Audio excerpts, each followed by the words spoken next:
My people, we're ready to mount up like an eagle. Stand and fight against evil. A system rigged and deceitful. King. Welcome to the King Talk podcast, where we're all about truth, community, and discussing the things you care about because we care about you. Our guest today is the founder and pastor of Epiphany Fellowship in Philadelphia. A very well-studied individual, man. He is a recipient of multiple earned degrees, including a BS in psychology from Bowie State University, Masters of Theology from Dallas Theological Seminary, and a doctoral degree from Gordon Conwell Theological Seminary. I guess is widely known for his passion for urban ministry.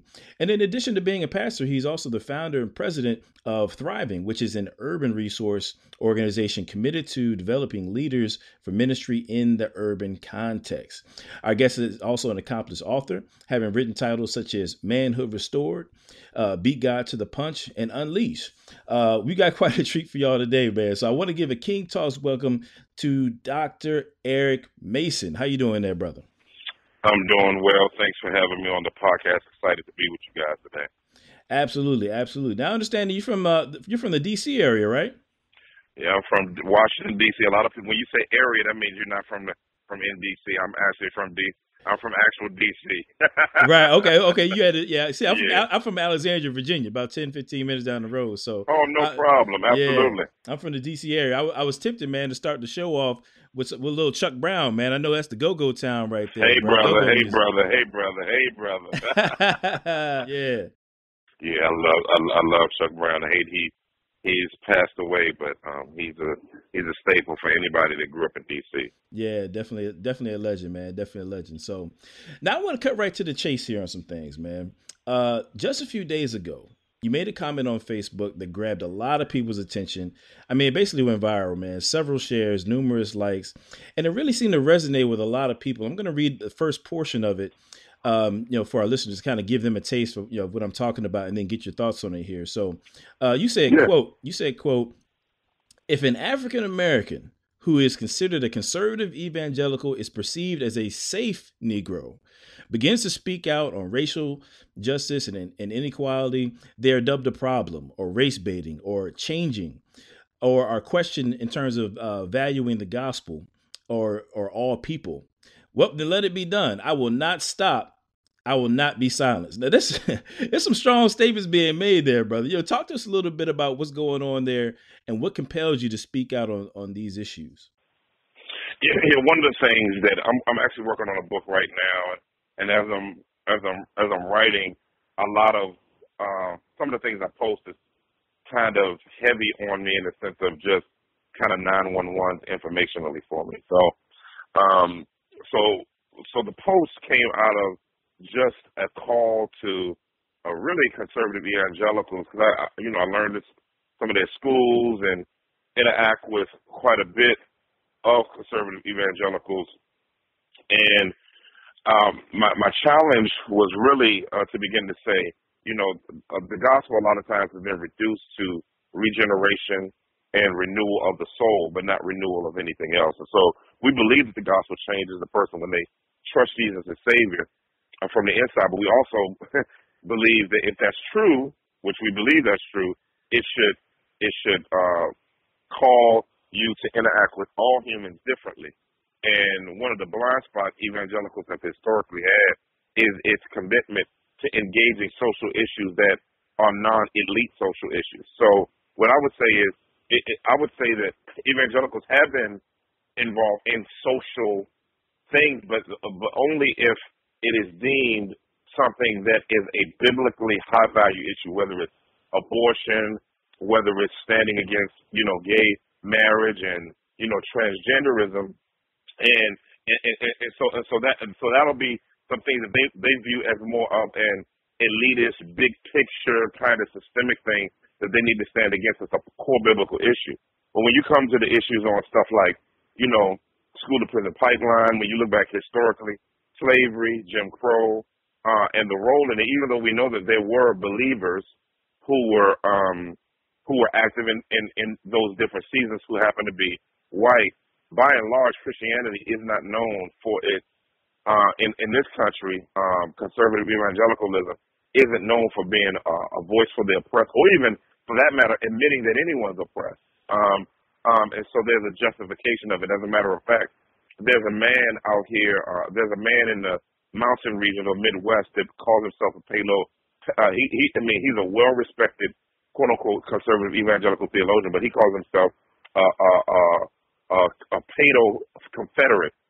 And he believes that he made a statement publicly that race relations were at its best in the Jim Crow South and during slavery, when blacks and whites were able to, quote-unquote, live in harmony.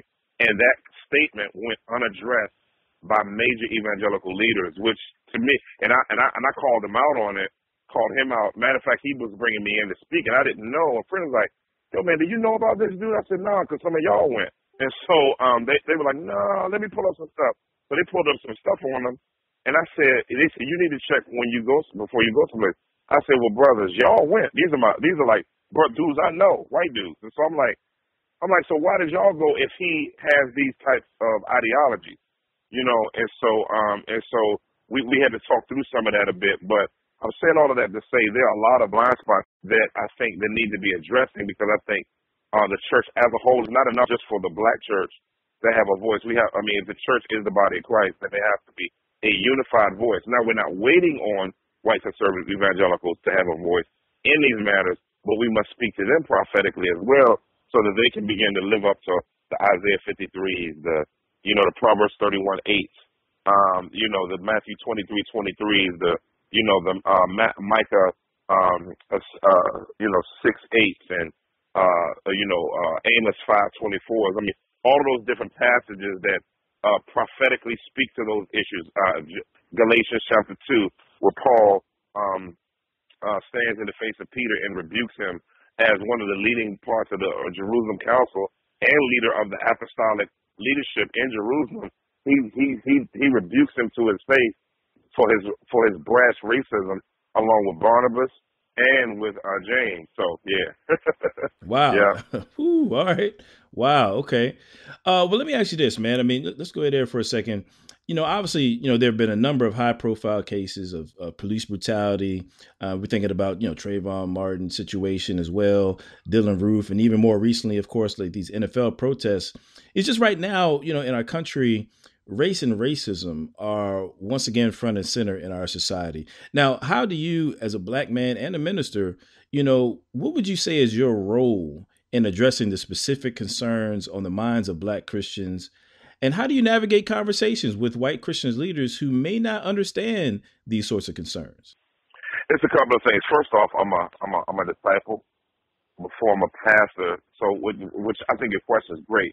I would start at ground floor. I'm a disciple, and then I happen to be created as a black man. So these issues hit me a little bit differently. And then I'm a father of 3 black men. So my role in this starts in my home and educating my family and preparing my children for a world that is not always comprehensively on their side. And so in light of that reality, I start there. As a local church pastor who actually is a pastor, although I have a platform, I pastor in my church, and we engage our neighborhood. And so I'm not just there on Sundays and running around the country all during the week. I'm actually there. And so one of the things that we've done practically is we've engaged our men's ministry about it and our entire church. I've preached on it. And one of the things that we've done is we started a think tank that we're working on ways to functionally engage our community in areas of education, in the area of family, in the area of law enforcement, in the area of litigation, in the area of entrepreneurialism and business development. And so we're trying to develop a comprehensive plan for our particular neighborhood. One of those ways we're doing that is trying to work with the neighborhood. So we do action walks every first Sunday of the month when the weather is nice. And so we go out and we've gone out and we've engaged our neighborhood, asked them specific questions, and some of the things that they're dealing with and some of the ways in which the church can come alongside of them in ways that we may have blind spots to that they live in every day. And so coming alongside of the neighborhoods, learning those particular things, and trying to help build those systems with them as partners versus doing it for them, but doing it with them, is a particular passion of ours that we're constantly working on and we're heavily working on right now. I think when you talk about educating evangelical leaders on these issues, I think there's a couple of things. I put that post out, but I'm in a season of where I'm not trying to win people to do what the Bible says who don't want to do what the Bible says in that area. One of the things that I think is very, very important is because you can spend all your time being an apologist to people who don't agree with you, and then you die and nothing's done. And all you've done is spent your days arguing with people who may or may not turn their ship towards this as an active application of what they say in principle that they are supposed to do: love God and love your neighbor. And so when in doing that, one of the things that I do, a sidebar to trying to plow ahead and doing ministry, the Bible talks about in, Titus 3:14, teach our people to learn to meet personal needs in order that they may not be found unfruitful. And so one of the ways in which we're doing that is engaging that in a way where we're practically doing the work of prophetically speaking out to those issues, saying how wrong they are, the challenge it is of shooting unarmed black men. But then we're working with our team. We are in 6 schools in our area, from elementary to high school, doing school to prison pipeline work and working with our teachers and administrators. We have a lot of public school teachers and administrators that go to our ministry. And so we're working with the ones, particularly in the schools that we're in, but the ones who aren't, we're letting them educate us on how the system works in criminalizing black men and black women as well, and how we can get in there and begin to basically help put a stop, at least on that sphere, to that. And then we do this conference to help be a macro kind of push where people can come, other churches and ministries and leaders and entrepreneurs can come and learn how they can do the same where they live and dwell. So on the side, then we say to those who are within the sphere of being against police violence, who happen to be white and even black, who we would say have some blind spot and maybe some Stockholm syndrome there in their sociology and their sociological and psychological framework. We begin to say to them, these are some of the idiosyncrasies of things that we think are imbalances in how you view justice. And so we begin to try to lay out and challenge some of those blind spots, particularly as we get maybe some pushback and we're forced to have to speak, whether it's on social media or beyond that. But for the most part, I hand it to the plow of trying to actually put a dent in showing how Jesus Christ's gospel impacts us loving people who nobody wants to commit their life to helping out. So, yeah. Wow. Okay. That's next level. All right. So, it just seems that, the experiences that you describe is something that, Black Christians in general seem to grapple with, particularly I've noticed it in recent years within, like I said, the reform circles. I mean, you've seen Calvinist brothers, speak out on things like how they feel hesitant about esteeming Calvinist icons like Jonathan Edwards, who, unfortunately was, not opposed to slavery in his day. Or recently, there was a conflict with the Southern Baptist Convention concerning the condemnation of white supremacy. Can you speak on what's going on and why we're seeing this sort of pushback from Reformed African Americans, particularly, brewing within these Calvinist circles? There seems to be a surge of that. What's going on there? I think we're doing, in some ways, a lot of guys who are in those circles who are African Americans are sort of like Martin Luther King, and something like they're Martin Luther King in the Birmingham prison, and they're writing letters through social media to their quote unquote Christian brethren about. I mean, that's what this whole letter was about the inconsistencies in their theology as it pertains to when you read the letter and how he just masterfully shows biblically. I mean, he drives them into does an amazing rhetorical yet exegetical and theological and historical job of beginning to lay out those idiosyncrasies. And I think because, I don't know how old you are, brother, but being on the planet for a while, you recognize, man, information didn't used to move as fast as it does now, And I can remember, all the way from the 70s all the way up to now, how information traveled. Now that information travels so fast, you can see how many actual people. I mean, can you imagine in the past if social media was in the 60s and how information would have been able to get out, and we would have been able to get better statistics. We would have been able to get a better handle on what people are experiencing in different cities firsthand and within moment to moment, hour to hour, versus waiting for some type of reporter to try to grab some portion of information and be able to put it out within a 24-hour period. When you look at the fact that it can no longer literally be ignored, because now you have the African diaspora globally that are talking about their experiences of racism. But then when you look at currently African Americans who are descendants of those who were brought over in the transatlantic slave trade, I mean, one of the things I love, people dog millennials. I love millennials. 80% of our church is millennials. And I love millennials because of their commitment to activism and their commitment to speaking out on issues. And so I think that there is that side of millennials that bump authority a little bit, but then there's the side that says, hey, we want to speak out and call a spade a spade. In other words, that authenticity that is a part of their, I would say, one of their value systems. That's a post-hip-hop generation value system, which I'm a part of the original hip-hop generation.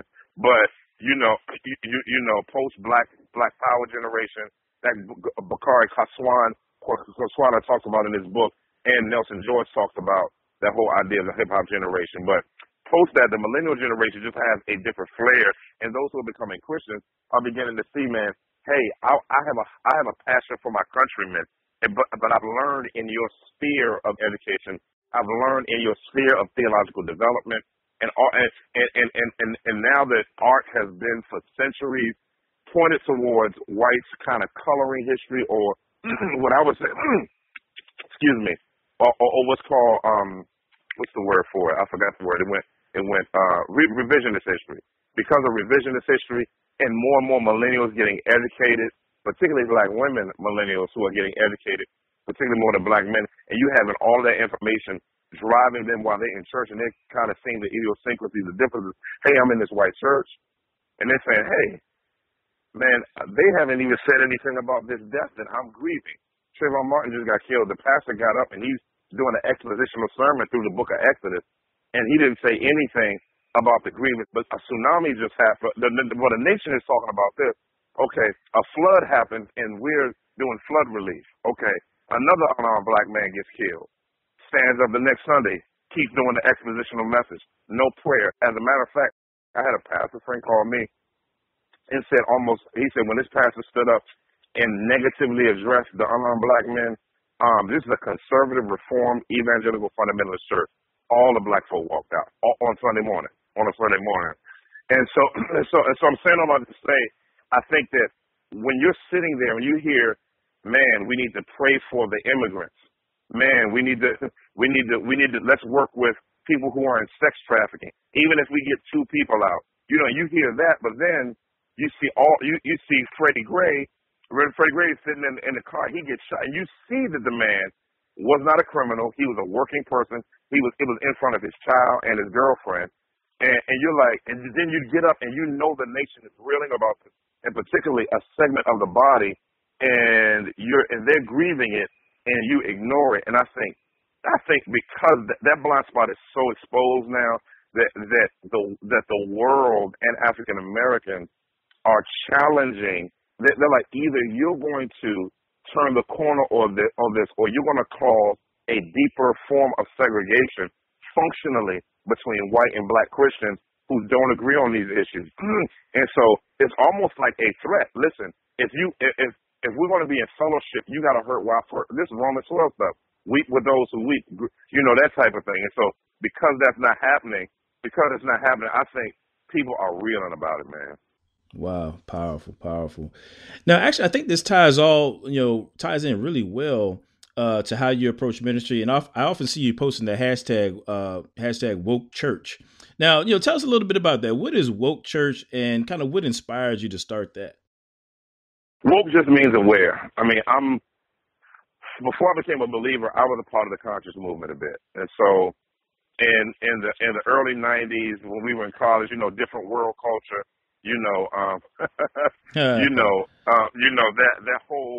that whole era was a post-Black Power era. And we used to call it consciousness. Today they call it woke.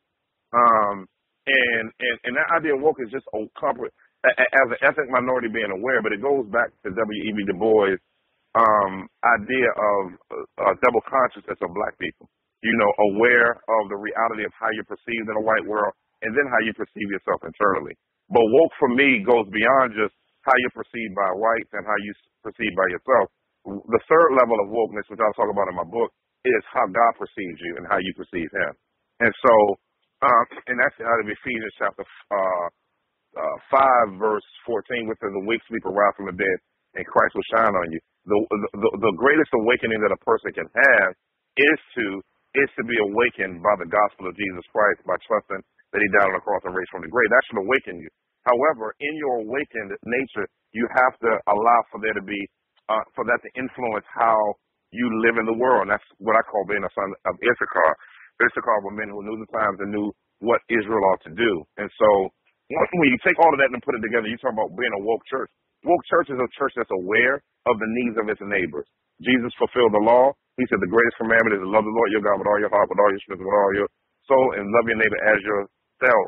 So it's a both and. And so now we're expanding that to including blacks having a level of basically destroying the self-hatred that we have for ourselves in this country that's been created by whiteness and blackness and the creation of race that was a creation of the slave trade era, when lower class whites and blacks were separated off from each other, and they were deemed as white and we were deemed as another group of people.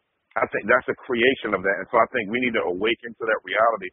And so the church, being a woke church, this is our legacy. This is not something that I came up with necessarily. It's something that's a legacy of how we've always was supposed to operate. I mean, the Bible talks about being a voice for the voiceless. It talks about letting justice roll down. It talks about Isaiah 10 about woe to you who enact, I'm quoting it from rote memory, but who enact wicked laws that oppress the fatherless and single moms. That's in the Bible. And so and so it's kind of like it's kind of like, man, what are we as a church doing beyond crusades of evangelism to say, hey, we've numbered this many people baptized, but we're not walking people not from just death to life, but spiritual empathy to spiritual maturity, and in particular context, we have to care about the everyday life of people. When you read a passage like Leviticus 19 that talks, which is the Levirate law, where you don't glean the edge of your land so that you can care for those who are sojourners and those who are the poor, and that was supposed to do two things: to give you contact with people who are not a part of the people of God, who you can talk to them about Yahweh. That's number one. But then number two, you can also share your goods with them and build an opportunity for them to begin to build a life in Israel while learning who Yahweh is, but also taking care of some of their natural and physical needs. And so I think that is a huge, to me, ideology that the church needs to return back to, being awakened to comprehensively seeing that Jesus Christ, as the Bible says in Colossians 1:16, all things were made for Him. That means He has a purpose for everything. So the question is, how are we functioning as the church, as the people of God, and showing that everything was made for Him, and how we treat people who are marginalized, who are broken, who have who have challenging access and equal education and funding for education. People who don't have access. They have access to corner stores and liquor stores, but they don't have a contact with a Whole Foods and some type of healthier food eating. Entrepreneurialism, redlining, and housing. What does the church say to that? And so so for us, we need to begin speaking out and creating ways and mechanisms, not just through the church walls, but in those who are scattered into the world, to use their vocation and their gifting, their talent, and their wiring as a way to serve the world. That's what it is. Wow, excellent. Now, of course, you would get some pushback a little bit, with your perspective as far as woke church. I mean, for many people, they might consider woke church to be an oxymoron. I mean, obviously, as this idea of Christianity being the white man's religion has gained more traction in the black community. Absolutely. Partly due to social media and the internet in general. What does the black church need to do to meet these challenges from the conscious community and from the woke community in regard to these ideas of Christianity being the white man's religion? Yeah, I mean, it's not. I mean, to me, that has been the funniest thing that I've ever heard in my life, that a Middle Eastern religion where the complexions go from olive to Nubian kissed by the sun black, that in this area, that this area of the world is white. You know, Jesus being white, that type of thing. Now, we're not saying he was blue black, but we're saying he was a person of color, probably a person of color. But we can pretty much fully, scientifically, historically, archaeologically, and comprehensively rule out the fact that he was a white man.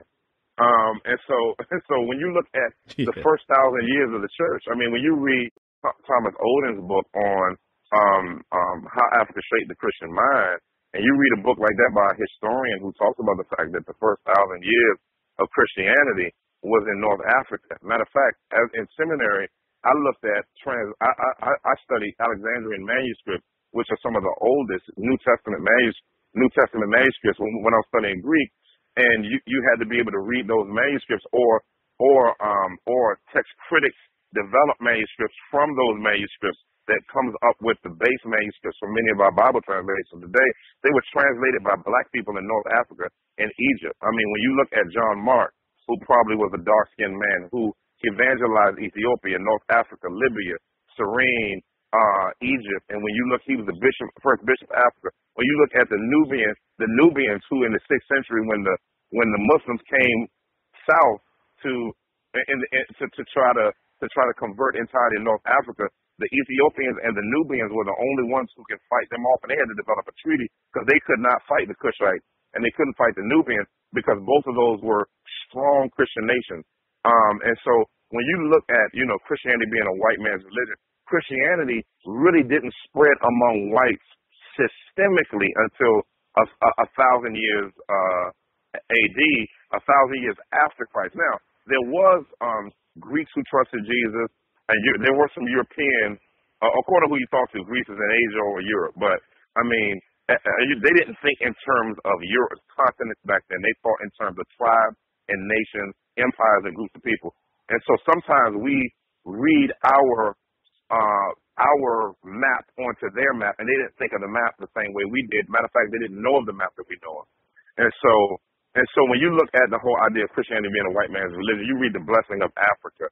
I can just keep naming books that you can just read that are actual, you know, because one of the things I have a problem with the conscious community with, one of the things I love about the conscious community, let me say what I love first. They want to restore black dignity. And I understand that black dignity has been destroyed in this world and in this country. However, we don't use mythological history and pseudo-scholarship as a means to restore dignity. We use truth and facts. And so when you use truth and facts to restore dignity, you have to say, let's factually let's not try to paint everything black so that we can make black supremacy to offset white supremacy. No, nobody needs to be supreme. We just need to all be equally human. That's the goal, not to be above anyone else. And so when you look at the whole idea of the conscious community and what they're promoting, I think the black pastors need to be awakened to this reality because it is a concern of millennials. I can tell you right now, it is a huge concern of millennials. They're watching Son at the TV. They're listening to Dr. York. They're looking at Sarah Sudiseti. You know what I'm saying? Matter of fact, I had a conversation. I had a knockdown, drawn out conversation in Times Square with the boy, with the brother Sankofa, and I didn't even know who he was. And he was surprised that a pastor was able to converse with him about some of these issues. But it is a necessity, because that not only that we understand and know these things, but we also have to do another thing, and this is very, very important. Is pastors have to have writers. You know what black pastors are dependent on too much is white scholarship to address their issues, and then we're begging them to use their scholarship to address our issues for us. And what we have to do as African American leaders and pastors, and what we have to do is we have to begin to have our own scholars who are apologists, who are theologians, who address issues that are unique to African American communities and ideologies that we need to debunk. Absolutely. I mean, and I can attest to that. I mean, for myself, when I think about, guys like St. Augustine from North Africa, of course, Tertullian, which is where we get, he coined the phrase, the Trinity, which is foundational to our verbiage and theological verbiage, guys like that, Bishop Cyprian, when I started studying these guys, I had no idea, for example, that St. Augustine was a man from North Africa, hailing from an indigenous African people. I had no idea till like maybe 3 or 4 years ago, Yeah, he was. and Yeah. right. And so for me, it was certainly an empowering, thing to read, to see myself, so to speak, in church history. Now, let me ask you a kind of a mirror question to that. Now, I do believe it is the case that, as people of African descent get a hold of this history, they're able to, find strength in that. But now my question is I'll just go ahead and say it, for people of European descent, I'm of the opinion that it would be beneficial for them as well to understand and reclaim the multi-ethnic history that, the church has to offer. When you see God moving all over the globe through different people, what are your thoughts on that? Like, how could it impact maybe Christians of European descent to also learn about this history? This is the issue, brother. Professors knew that these guys were African and probably of people of color, and so but this is something that they have that I would say, and I can say this with confidence, is they have allowed, because I put out a tweet about this one day. I said, scholars, we love y'all, and I told book companies, I said, but will you guys please stop painting the faces of North Africans white so that everyone can think that the only contributors to history were Europeans, when and so and I know with the guys in the conscious community, they'll say, well, because of the influence of Rome and the empire, even if those people were black, they were Europeanized. And I was like, and so challenging even that, but then going back and challenging whites to say, hey, we need to look at the contributions of all different people groups to theology. And black people ain't just music folk, and we can just dance and do athletics. We've been thinkers. When you think of the fact that, you got Athanasius, who's called the Black Dwarf, who was one of the people that fought Constantine and was exiled for him because of his stand at the Council of Nicaea. When you begin looking at the fact that guy was called the Black Dwarf, he's a short, dark-skinned man, Athanasius, and who fought for us understanding the two natures of Jesus Christ, which is called out of Philippians 2, the hypostatic union, 100% God, 100% man. And he showed that this has been a historical belief since the apostles. It wasn't something that was created at Nicaea, and that was done by a black man. It's kind of like, wow, I think it's helpful for whites to begin to diffuse their supremacy when they recognize, this is not to say blacks are better. This is to say all people are equal, and other people besides whites have made a systemic contribution to us having in our hands the viable manuscripts. Matter of fact, most of the manuscripts we have in our hands today were transmitted by people of color. And so when you recognize Old Testament and New Testament manuscripts, when you recognize that reality, then we begin to remove some of the privilege and really false revisionist history that has been used to subjugate ethnic minorities and been used to make a privileged disposition of superiority and white supremacy among whites. When I look at let's just take racism in general. Let's just take racism in general. Most people think that racism and oppression has only affected black people, but racism and oppression, from a biblical standpoint, affects everybody involved, even the oppressor. Because the oppressor is affected by thinking that they're created differently than anyone else, which doesn't embrace the reality of their own equal depravity that they have with everybody else. Yeah, and it's interesting is that I mean, with all this kind of Europeanization, I guess I could say, of church history, I mean, obviously it's put a sour taste, among other things, put a sour taste in the mouth of some segments of the Black community. What can the church do to regain, I guess you could say, regain the trust of the segments of the Black community that have been skeptical of the church in general, or, maybe preachers and things like that? What can we do to regain their trust? I think this is simple, brother. I think we just need to tell the whole history. I think the problem is we've hit the history is almost like something. See, when people find something that's true that wasn't shown to them by their oppressors, they feel like it's been held. It's been basically hidden for a purpose and for a reason. Hidden for a purpose and a reason. And so when that begins to come out and they begin to realize, oh man, this is something I had to find. I found this book and this guy brought. In other words, what those who are repenting of this, and it takes repentance. People want reconciliation, but you can't even get saved without repentance. And so I think that there needs to be public repentance and truth telling of history. I think that is very, very, very important. Then I think African Americans need to begin again to develop our own resources for our own communities. That is children's books. That if you're going to make picture Bibles, that they're more. And some companies are starting to do that now.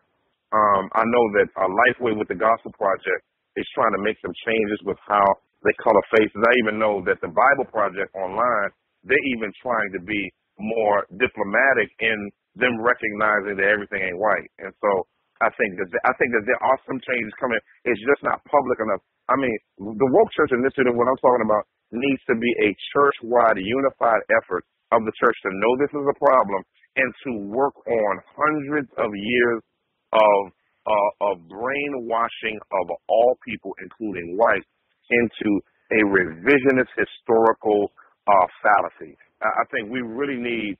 It needs to be a church-wide effort, and I think it needs to be agreed upon. And is one of the main agendas that we have to undo the lies that the enemy has even used the church to distort the message of the gospel among people who could be converts. Sure. Yeah. Very interesting, man. Very interesting. So let me ask you this question. I mean, speaking of, you talk about, kind of reversing the lies. Now, one of the bigger lies that we see, particularly from the conscious community, is dealing with the issue of manhood. I mean, there's this connection between Christianity and maybe an effeminization, of manhood. Now, I know when I see you online, man, you got like the thick beard, you got the dashiki on. I mean, depending on the picture, somebody might mistake you for like a Hebrew Israelite or something like that, brother. What do you think is the biblical? What can the church do to kind of repair that aspect? Like, really, I mean, you wrote a whole book on it, restoring the sense of manhood in the Black community. Yeah, I think that there's a lot that we need to do. I think I talk about in the book, particularly in the last chapter, some of the things that the church can do. But one of the things that I think that the church has been, like, people, like there has been a feminization of the church, and I'm not talking about homosexuals, and I don't want to jump on that and beat that community up. I'm talking about general feminization through how we talk about the type of music that we sing, and you have to actually go after men. You can't attract men. And you attract men by going after men. And one of those things that you see, if you look in any inner city mystery cult, and we're not assuming all Black people are in the inner city, but I'm just giving this an example. When you look at the Hebrew Israelites, when you look at historically the Nation of Islam, when you look at Noble Drew Ali, when you look at Gods and Earth's 5%, Gods and Earth, and you look at all of those, although all of those were small movements, I would say all of them are small movements. One of the things that you saw was a promotion of male presence, a promotion of male presence, and in promoting male presence, they did two things. The church has made a mistake of, and Carl Ellis talks about this in his dissertation. Brilliant dissertation. I'm praying he puts that thing out. But one of the things he talks about is that the church has been weakened. The church has been strong in teaching people how to interact with each other socially, and I'm not talking about sociology, I'm talking about socially interacting with each other, which is more of something that women are attracted to. He said, when you look at most of the movements in cities that have impacted and drawn black men in have been things that deal with core cultural concerns. And when you talk about core cultural concerns, this is deep stuff, because when you talk about core cultural concerns, you're talking about who owns businesses in our neighborhood, who owns the housing market, who gets to raise, how are you raising your family and setting vision for your household. That's man stuff. You understand what I'm saying? Now, I'm not saying that's not women. I'm not saying women are concerned about that. Shout out to all my ladies out there who want that boss stuff. God bless you. I'm just saying we talking about men. We talking about men right now, and when we talk about men, a man is concerned about where is my stake in my community, in the sense of not just me interacting with my community, but what do I own? How am I able to set a legacy? I'm in my mid-40s, right?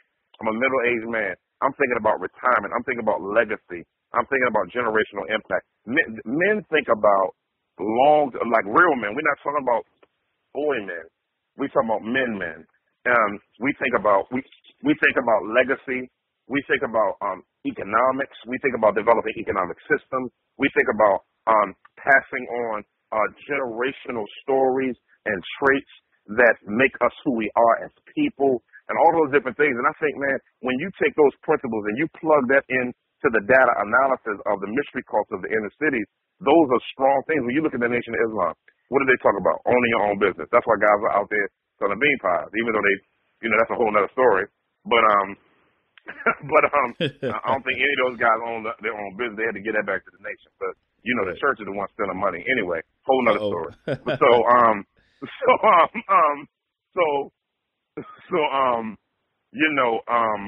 when you look at a Hebrew Israelite, although they have a communal living situation that they kind of live together and very, very communal, they are talking eschatologically or futuristically about these things. Now, they don't see those things that you get in this life. They see those things you get when the kingdom comes, when Christ returns.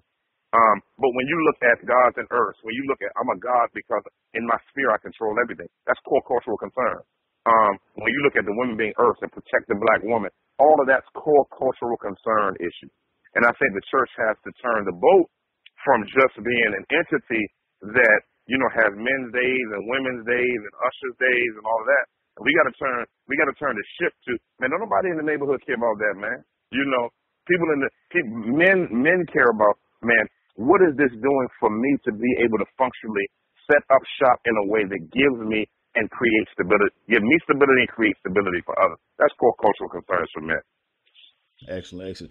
Now, just kind of wrapping everything up, man, bringing it all together. You have the Frequency Conference coming up this coming week between October 13th and 14th in Philly. What sorts of information and experiences can attendees of this conference expect? Well, one of the big things about this that attendees can expect from this conference is we're talking about woke church, and our subtopics is justice, race justice, and dignity.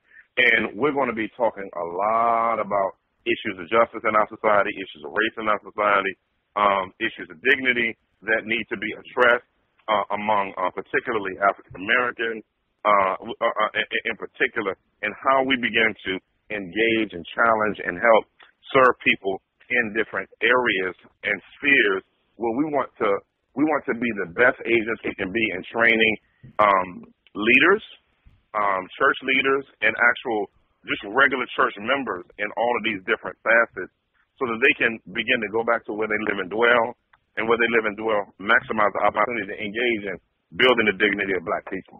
And not only building the dignity of black people, but then also how do we begin to engage in the school to prison pipeline? How do we do that?